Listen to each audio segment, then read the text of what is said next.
چیونٹی اور ہاتھی کی کہانی۔ ایک دن ایک جنگل میں ایک بہت بڑا ہاتھی رہتا تھا۔ وہ ہاتھی بہت مغرور تھا اور خود کو سب سے طاقتور سمجھتا تھا۔ وہ جنگل کے چھوٹے جانوروں کا مذاق اڑاتا اور ان کو تنگ کرتا تھا۔ خاص طور پر وہ چیونٹیوں کو ہمیشہ تنگ کرتا تھا۔ جب بھی وہ چیونٹیوں کے قریب سے گزرتا اپنے بھاری قدموں سے ان کے گھونسلوں کو کچل دیتا۔ ایک دن چیونٹیاں اکٹھی ہوئیں اور سوچنے لگیں کہ ہاتھی کو سبق سکھایا جائے۔ وہ سب مل کر ہاتھی کے پاس گئیں اور کہا، ہاتھی بھائی باکرم ہمیں تنگ نہ کریں۔ ہم بھی اس جنگل کے رہائشی ہیں اور ہمیں امن سے جینے دو۔ لیکن ہاتھی ہنسا اور کہا، تم چھوٹی چھوٹی چیونٹیاں مجھے کیا نقصان پہنچا سکتی ہو؟ تم میری طاقت کے سامنے کچھ بھی نہیں ہو۔ چیونٹیاں سمجھ گئیں کہ ہاتھی ان کی بات نہیں سمجھے گا، تو انہوں نے ایک منصوبہ بنایا۔ ایک رات جب ہاتھی گہری نیند میں تھا، چیونٹیاں اس کے کان میں گھس گئیں اور اسے کاٹنے لگیں۔ ہاتھی کی نیند خراب ہو گئی اور وہ درد سے بلبلا الفاٹے۔ اس نے اپنے کانوں کو زور زور سے ہلانا شروع کر دیا، لیکن چیونٹیاں باہر نہ نکلیں۔ ہاتھی بہت پریشان ہوا اور بھاگتا ہوا چیونٹیوں کے بل کے پاس پہنچا۔ چیونٹیاں باہر نکل آئیں اور ہاتھی سے کہا، اب سمجھ آئی کہ ہم چھوٹے ہونے کے باوجود کتنی طاقت رکھتی ہے۔ ہاتھی نے معافی مانگی اور وعدہ کیا کہ آئندہ وہ کسی کو تنگ نہیں کرے گا۔ چیونٹیاں خوش ہو گئیں اور ہاتھی کے ساتھ امن سے رہنے لگیں۔ سبق: ہمیں کبھی بھی اپنی طاقت کا غلط استعمال نہیں کرنا چاہیے۔ ہاتھی اور چوہے۔ ایک دفعہ کا ذکر ہے کہ ایک صبح ہاتھیوں کا ایک گھوڑ خوراک کی تلاش میں سفر پر تھا۔ وہ اتنی خوشی سے گا رہے تھے اور مارچ کر رہے تھے کہ انہوں نے چھوٹے چوہے نہیں دیکھے جو ان کے پیروں تلے کچلے گئے تھے۔ اس سے دوسرے چوہے بہت پریشان ہو گئے۔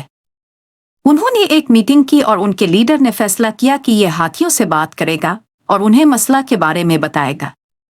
چنانچہ چوہے ہاتھیوں سے ملے اور ان کے لیڈر نے کہا، ایک طاقتور ہاتھی، ہم کسی پریشانی کا باعث نہیں بننا چاہتے، لیکن اپنے انجانے میں ہمارے بہت سے دوستوں کو اپنے پیروں تلے کچل دیا ہے۔ ہماری عاجزانہ درخواست ہے کہ آپ اپنا راستہ بدلیں تاکہ ہم امن سے جی سکیں۔ ہاتھی مان گئے اور چوہے خوش ہوئے۔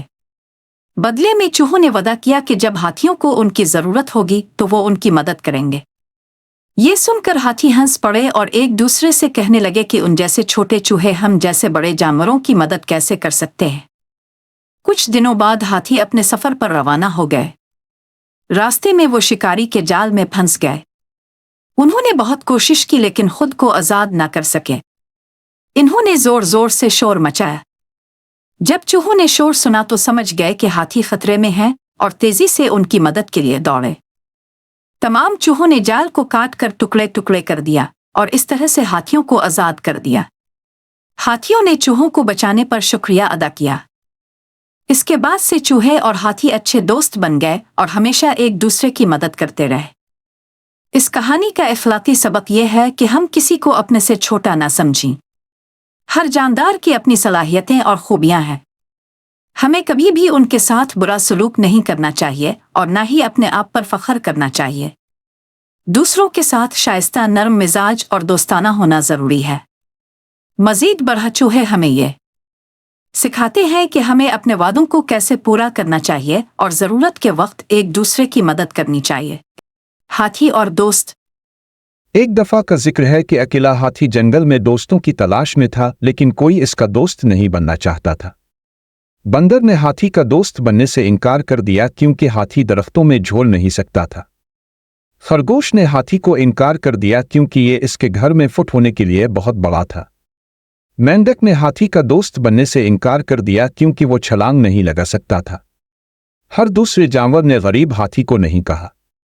اگلے دن جنگل کے تمام جانور خوف سے بھاگ رہے تھے۔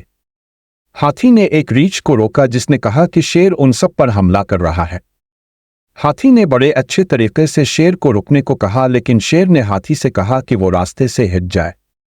ہاتھی شیر کو لات مار کر ڈرانے کے لیے آگے بڑھا، اس لیے شیر بھاگ گیا اور دوسرے جانوروں کو بھی احساس ہوا کہ ہاتھی ان کا دوست بننے کے لیے بہترین سائز کا ہے۔